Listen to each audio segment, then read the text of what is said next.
지금까지 우리는 몇 달 동안 아벨, 에녹, 노아, 아브라함, 사라, 이삭, 야곱, 모세의 믿음을 계속해서 들었습니다. 이 사람들은 누가 봐도 참으로 훌륭하고 믿음의 조상들이라고 부르기에 충분한 사람들입니다.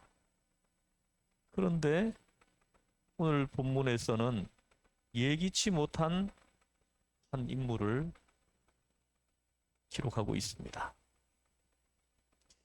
그 사람은 죄인 취급받았던 창녀이고 버림받았던 이방인 기생입니다. 그 여인의 이름은 라합입니다. 어떻게 창녀 라합이 이처럼 위대한 믿음의 조상들 옆에 설 수 있었을까요? 에베소서 2장 11절에서 13절 말씀을 함께 천천히 읽어보겠습니다. 천천히요. 시작. 육체로는 이방인이요 손으로 죄 행한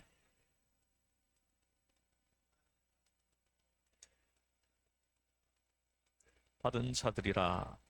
그때에 너희는 그리스도 밖에 있었고 이스라엘 나라 밖에 사람이라. 약속의 언약들에 대하여는 외인이요 세상에서 소망이 없고 하나님도 없는 자이더니 이제는 멀리 있던 너희가 그리스도 예수 안에서 그리스도의 피로 가까워졌느니라. 아멘. 보십시오. 육체로는 이방인이요 손으로 육체에 행한 할례를 받은 무리라 칭함받는 자들로부터 할례를 받지 않는 무리라 칭함을 받은 자들이라.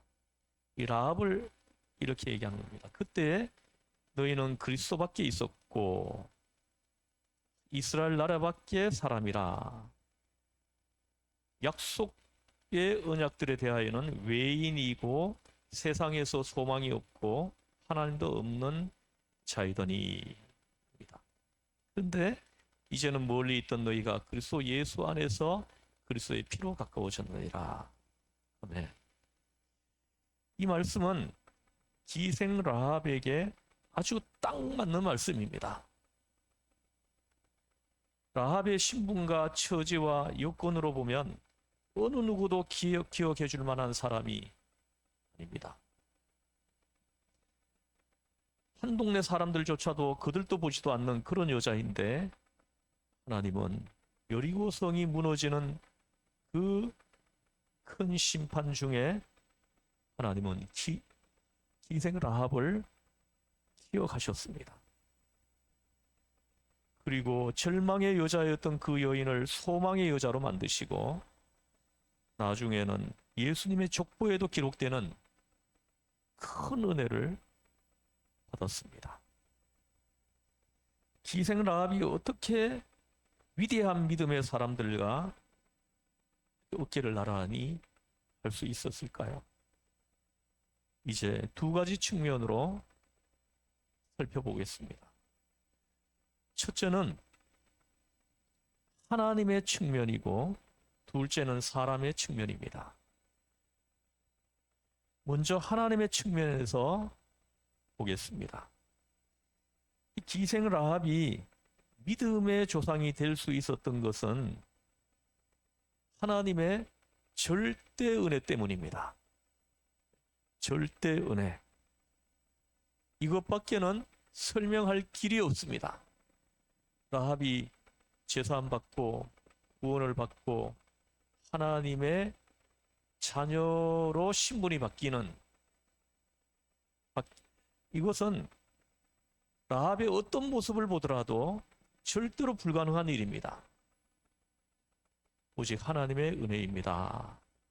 이렇게 고백할 수밖에 없습니다. 기생 라합은 어떤 여자입니까? 성경을 보면 기생이라고 했는데 이는 창녀라는 뜻입니다. 이 말이 더 적법한 번역입니다.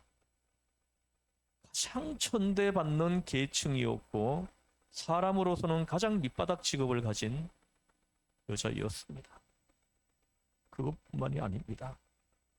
이 여자는 선택받지 못한 이방인입니다. 우상숭배하는 아모리 족속 계열 사람입니다.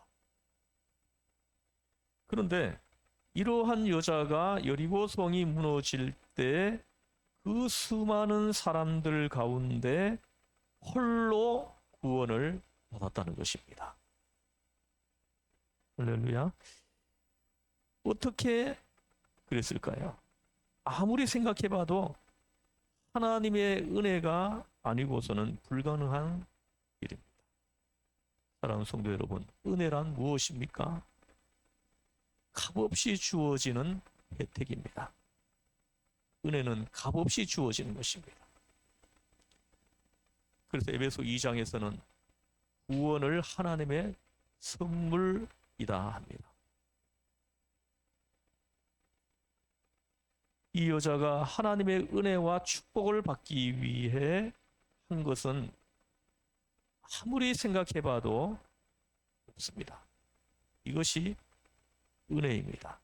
저와 여러분들이 제사함을 받고 구원을 받기 위해서 우리가 거기에 뭔가 역할을 했다고 하는 것은 1도 없다는 거예요. 우리가 구원받기 위해서 우리가 한 것은 아무것도 없다는 것이죠. 오직 은혜로 우리가 구원을 받았다는 것을 말씀합니다. 우리가 제사함 받고 구원받고 하나님의 자녀로 신분이 바뀌는 그 큰 은혜를 받음에 있어 가지고 내가 뭔가 역할을 했다, 그렇게 설명하는 사람이 있다면 그 사람은 이단입니다. 우리가 구원에 이르기 위해서 우리가 한 것은 1도 없습니다. 오직 은혜로 우리가 제사함 받고 구원을 받았습니다. 구원받을 자격이 있어서 구원받은 사람은 한 사람도 없습니다. 고린도전서 15장 10절에서 사도 바울은 말씀합니다. 15장 10절을 한번 읽어보겠습니다. 시작. 내가 나된 것은 하나님의 은혜로 된 것이니 내게 주신 그의 은혜가 헛되지 아니하여 내가 모든 사도보다 더 많이 수고하였으나 내가 한 것이 아니요 오직 나와 함께 하신 하나님의 은혜로다. 아멘. 사도 바울의 고백이에요. 나의 나된 것은 하나님의 은혜입니다. 이 고백이 저와 여러분들의 고백이 되기를 축원합니다.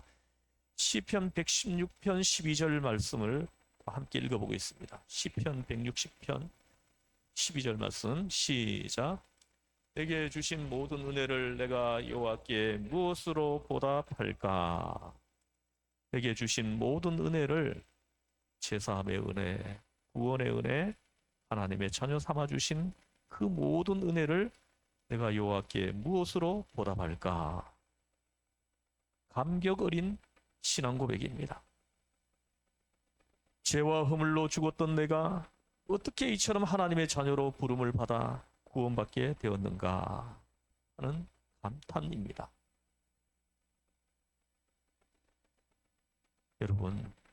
여러분 자신을 한번 돌이켜 보십시오. 어떻게 하나님의 자녀라 칭함을 받게 되었으며 입을 열어 하나님을 아바, 아버지라 부를 수 있게 되었습니까?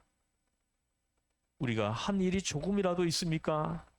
우리가 그만한 자격이 있다고 생각하십니까? 오직 은혜입니다. 나의 나 된 것은 오직 주님의 은혜라. 이 고백밖에 다른 고백을 할 것이 없습니다. 여러분 자신을 한번 자세히 한번 들여다보세요. 구원받을 만한 구석이 어디 조금이라도 있는가? 오직 은혜로 받은 구원입니다. 하나님은 전혀 소망 없는 사람을 하나님의 절대적인 은혜로 조건 없이 구원해 주신 것입니다. 로마서에서 보면 하나님이 은혜 베풀 자에게 은혜를 베푸시고 긍휼히 여길 자를 긍휼히 여기신다 하시는 말씀이 있습니다. 하나님 앞에는 자격이 있는 사람도 없고 자격 없는 사람도 없다는 것입니다. 자격이 있어서 하나님 앞에 오는 사람은 한 사람도 없습니다. 또 자격이 없어서 하나님께 못 오는 사람도 한 사람도 없습니다.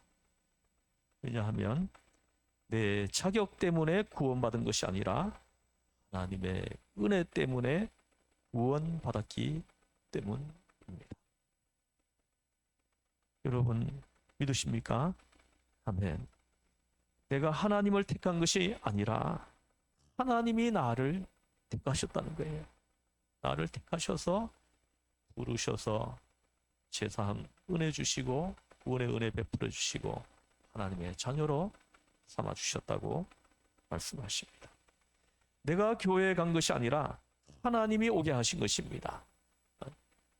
여러분들이 교회에 나온 것이 아니고 하나님이 여러분을 교회에 나오게 하셨다는 것입니다.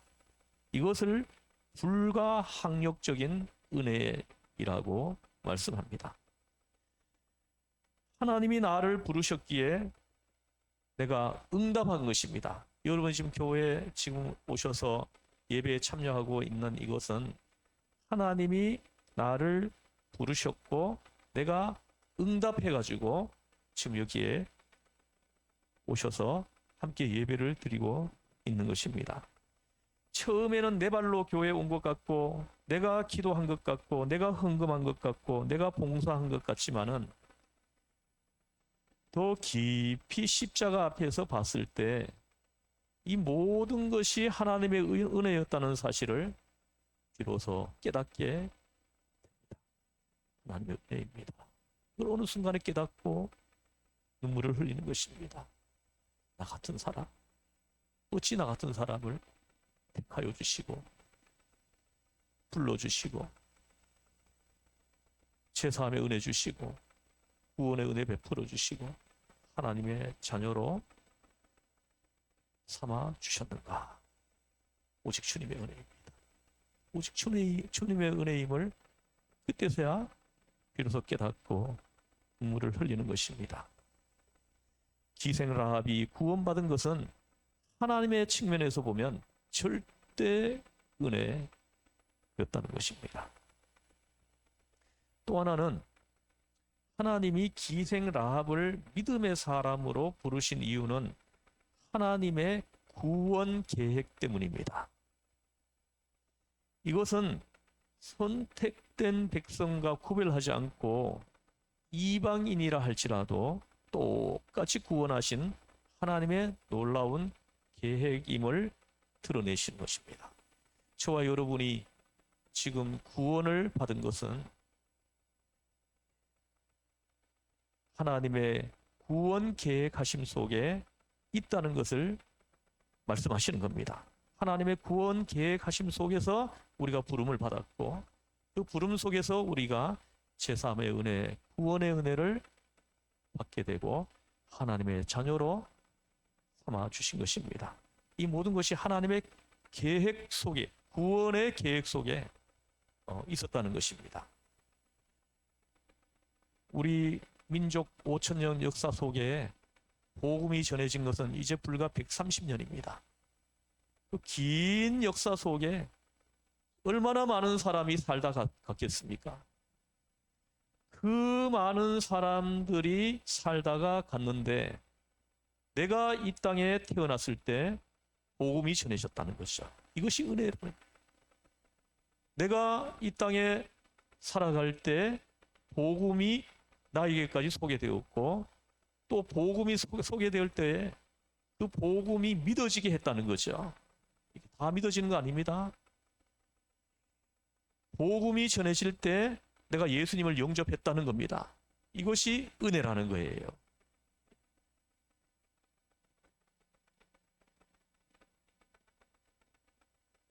예수 그리스도의 이름으로 모든 사람을 구원하시고자 하시는 하나님의 놀라운 계획을 기생 라합의 구원받음을 보고 우리는 깨닫게 되는 것입니다.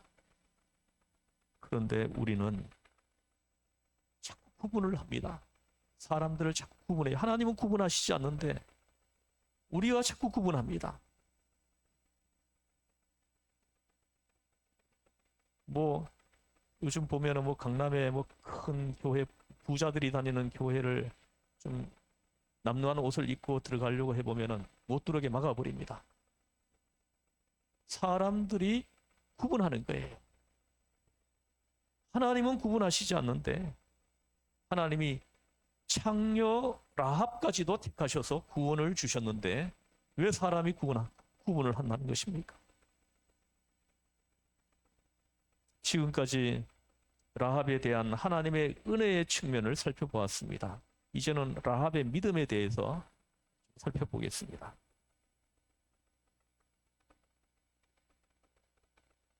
기생 라합의 믿음은 첫째, 하나님을 깊이 신뢰하는 믿음이었습니다. 31절 오늘 본문 말씀을 함께 읽어보겠습니다. 시작. 기생 라합은 정탐꾼을 평안히 영접하였으므로 순종하지 아니하는 자와 함께 멸망하지 아니하였도다. 아멘. 여기서 평안이라는 말에 주의를 기울이십시오. 평안하게, 무슨 말입니까?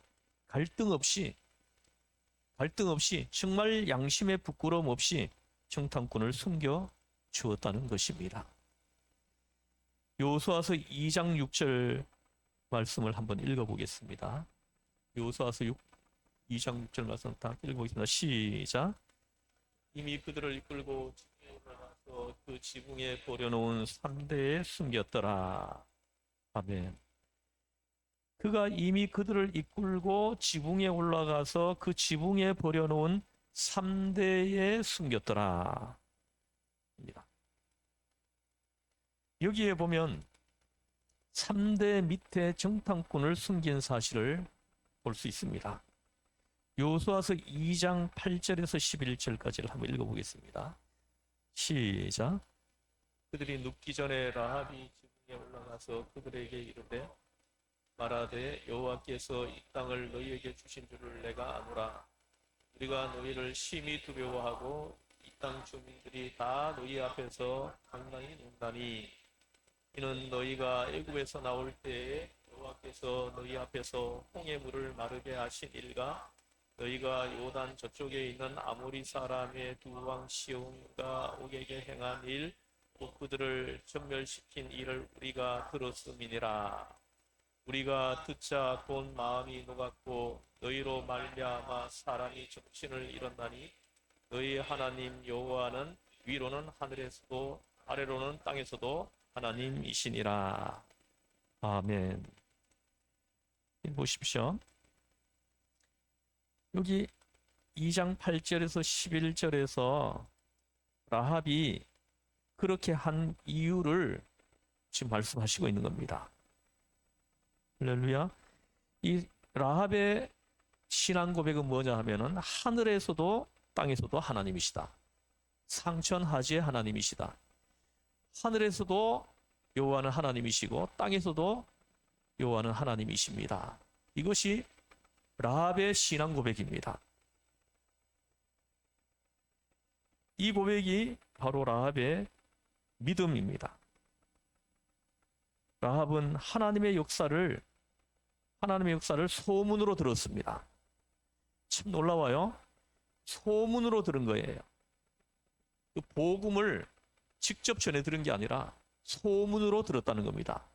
사람들 입을 통해 가지고 소문으로 들었다는 겁니다. 하나님이 바위를 쳐서 물을 내셨고 만나와 메추라기를 주셨고 또 홍해를 가르시고 또 바위를 쳐서 물을 내시고 또 요단 동편에 아모리 두 왕을 시온과 옥을 진멸시키시고 놀랍게도 라합은 이 소문을 듣고 하나님을 믿었다는 것입니다. 할렐루야. 얼마나 놀라운 믿음입니까? 여러분 보십시오. 여리고성 사람들 중에 라합만 이 소문을 들었겠습니까? 라합만 이 복음을 들었겠어요? 여리고성 백성들이 아마 이 소문을 다 들었을 겁니다. 어린아이부터 노인에 이르기까지 이 복음을 다 전해 들었을 거라는 거죠. 근데 놀랍게도 이 소문을 듣고 하나님을 믿은 사람은 라합밖에 없었다라는 거예요. 이것이 은혜라는 것입니다. 복음이 선포되었다고 해가지고 다 믿는 것이 아니라는 겁니다. 그 복음이 귀에 들어오는 사람이 있고 그 복음을 들으면서 예수님을 주로 영접하는 사람이 있다는 겁니다. 그러나 아무리 복음이 소개되고 전해져도 복음이 귀에 안 들리고 예수님을 아무리 전해줘도 영접하지 않는 사람들이 얼마나 많은지를 이 여리고성 사람들이 보여주는 것입니다. 그 많은 여리고성 사람들 중에 라합의 귀에 이 소문이 들렸고 그 여리고성 백성들 가운데 모두가 다 이 복음을 들었지만은 이 복음을 믿은 사람은 라합밖에 없었다. 이렇게 말씀을 합니다. 라합만 믿었다는 거죠. 여러분 예수님을 주로 고백하십니까? 은혜입니다. 여러분 바깥에 나가보세요. 예수 이름 안 들어본 사람이 있는가? 우리나라 사람들 중에 예수 이름 안 들어본 사람 한 명도 없습니다. 어린아이부터 노인에 이르기까지 다 들어봤어요. 근데 그 많은 사람들에게 복음이 소개되었는데 그 복음이 믿어진 사람들은 지금 우리라는 거예요. 이것이 은혜라는 겁니다. 복음이 들려질 때 그 복음을 영접한 사람들이 우리라는 겁니다. 이것이 은혜라는 것입니다.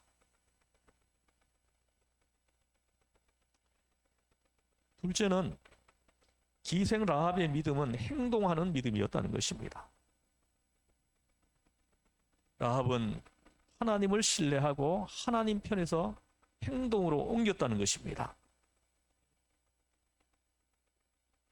야고보서 2장 25절 말씀을 한번 보겠습니다. 같이 한번 읽어보겠습니다. 시작. 또 이와 같이 기생 라합이 사자들을 접대하여 다른 길로 나가게 할 때 행함으로 의롭다 하심을 받은 것이 아니냐. 아멘. 전 야고보서 2장 5절 이 말씀을 묵상하면서 정말로 깜짝 놀랐습니다. 행함으로 의롭다함을 얻은 믿음의 사람들이 얼마나 많이 있어요, 그죠? 그 많은 사람들 중에 라합을 콕 집어가지고 복음을 소개하고 있다는 거예요. 라합의 그 행함을 믿음의 조상으로 소개하고 있는 것입니다. 라합이 보인 그 행함, 그것이 모든 믿음의 후손들에게 너무너무 기감이 되는 행함이었다라는 것이야. 모든 사람들이 라합의 그 행함을 듣고 보고 하나님의 말씀,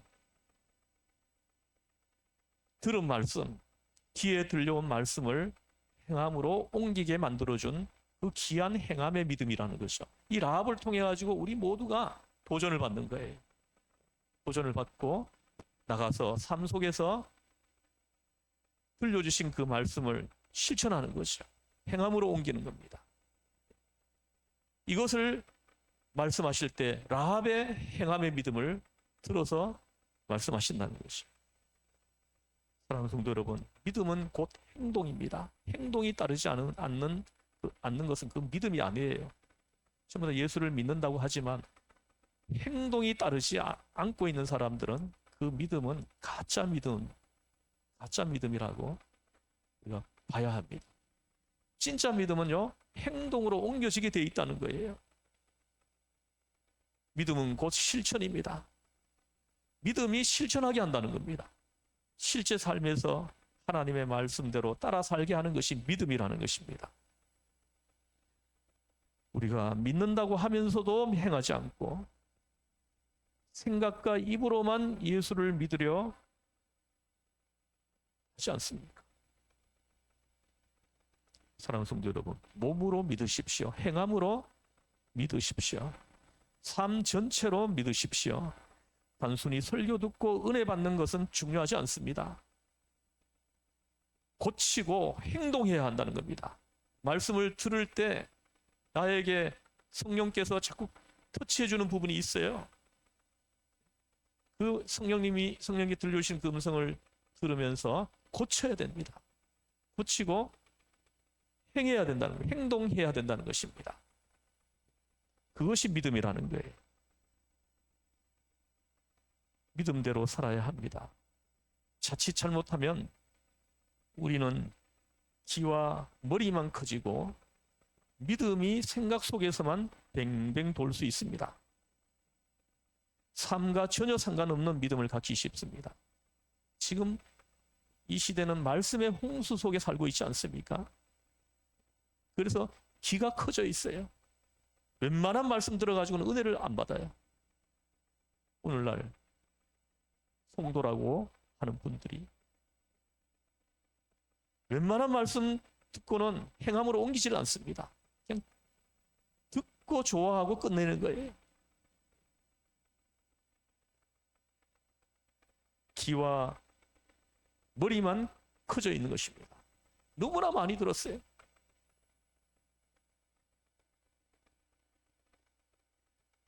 여러분, 믿음은 행동하게 합니다. 여러분에게 믿음이 임하면 행동하게 한다는 것, 고치고 행동하게 한다는 거죠. 행동 없는 믿음은 죽은 믿음입니다. 야고보서 2장 마지막 절에 행함이 없는 믿음은 죽은 것이니라 이렇게 말씀했어요. 믿는다고 하지만 행함이 그 믿음을 뭐로 증명한다는 겁니까? 행함으로 증명한다는 겁니다. 여러분이 예수님을 주로 영접했습니다. 이제 예수님이 내 인생의 주인이 되었습니다. 그럼 주인이신 예수님의 통치를 받겠습니다. 이게 예수님을 주로 영접하는 것이죠.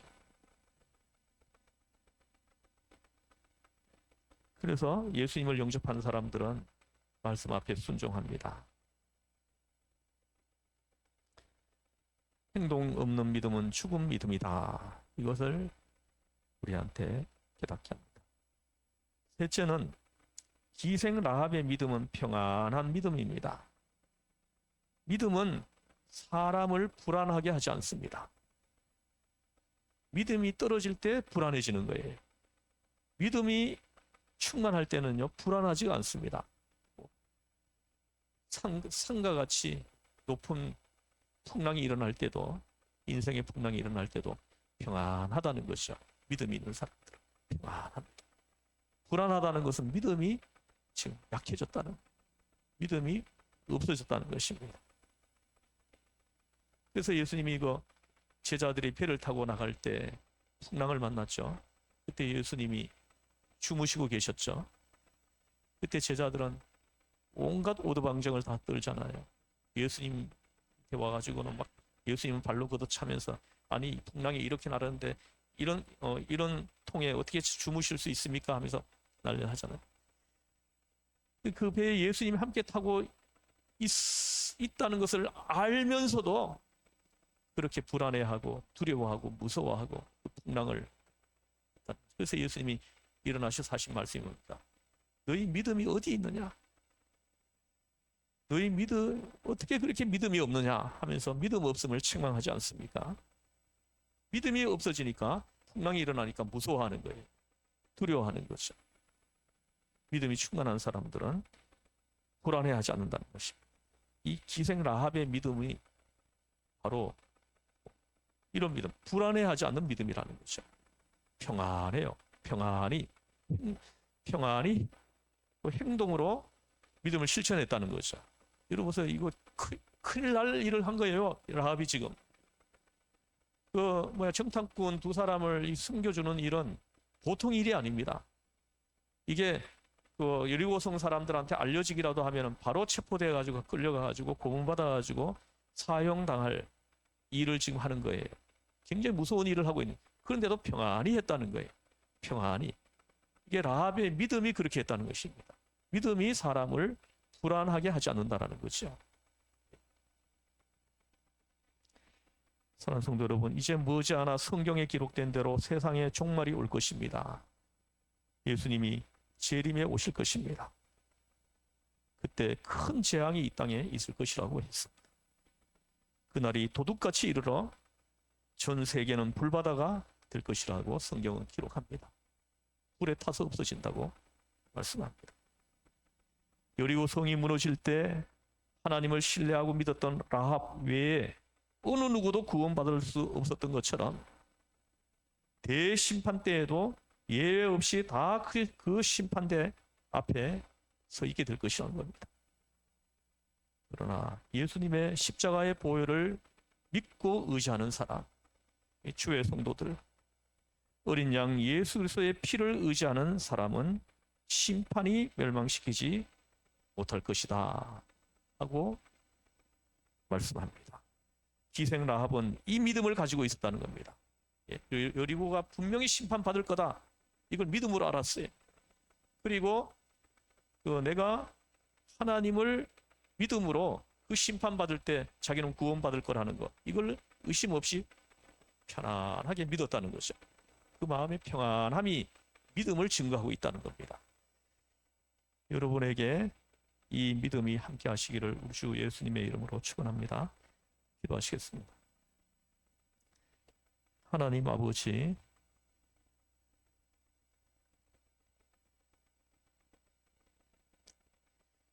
기생 라합의 믿음은 하나님을 깊이 신뢰하는 믿음이었습니다. 기생 라합의 믿음은 행동하는 믿음이었습니다. 기생 라합의 믿음은 평안한 믿음이었습니다. 하나님, 우리에게 성령을 부어주셔서 이 믿음이 우리의 믿음이 되게 하여 주시옵소서. 우리를 죄에서 구원하신 예수님의 이름으로 기도드리옵나이다. 아멘.